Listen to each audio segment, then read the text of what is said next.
Ngayon ay isang mahalagang araw dahil hindi lamang po tayo nagtitipon para sa PTA General Meeting.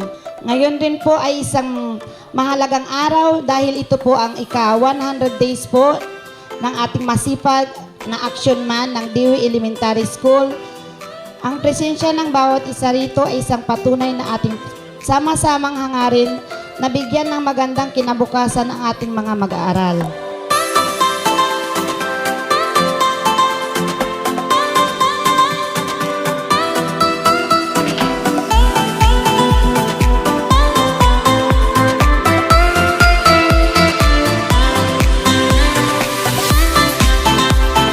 It is with great pride and gratitude that I stand before you today as we mark my first 100 days as the school head of Dewey Elementary School.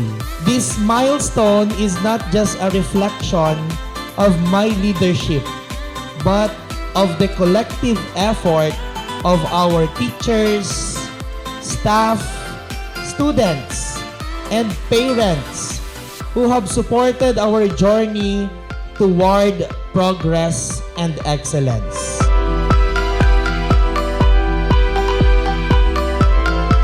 Ito pong ginagawa po ninyo sa inyo pong paaralan.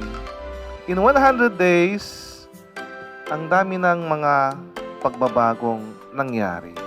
Ito yung bunga ng inyo pong panalig sa Diyos at pagmamahal sa mga batang inyo pong pinaglilingkuran.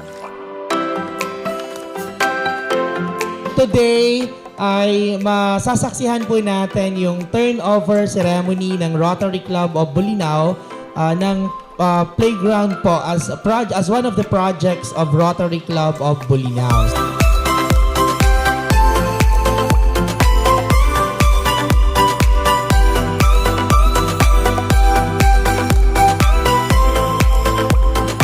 Kami po ay nagpapasalamat sa pagkakataong ito dahil sa pag-imbita po and of course the turnover ceremony of our outdoor playground sa umagang ito at napakaswerte po ng Barangay Dewey.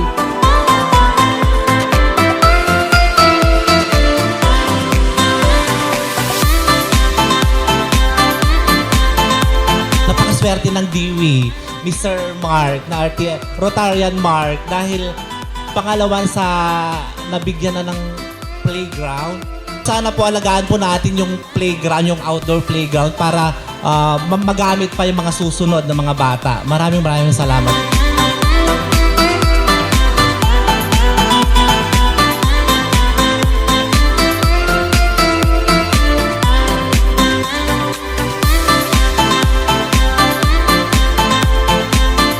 Have implemented new teaching strategies, curriculum updates, or technology integrations to improve learning outcomes.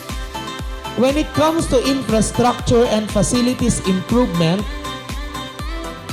we have enhanced the learner's part. We have also enhanced sports facilities and new learning spaces. We have representative from Dewey Elementary School for the Region 1 Athletic Meet, okay, in the person of Cassandra Abilon. Yan, so as a support for our athlete, okay, pinrovide po natin ang kanyang spike shoes at ang kanyang mga sports attire for this coming Region 1 Athletic Meet.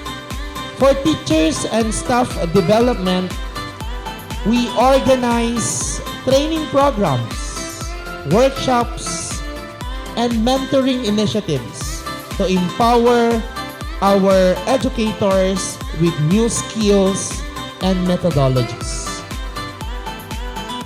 Our faculty engagement has increased, fostering a stronger sense of collaboration and professional growth.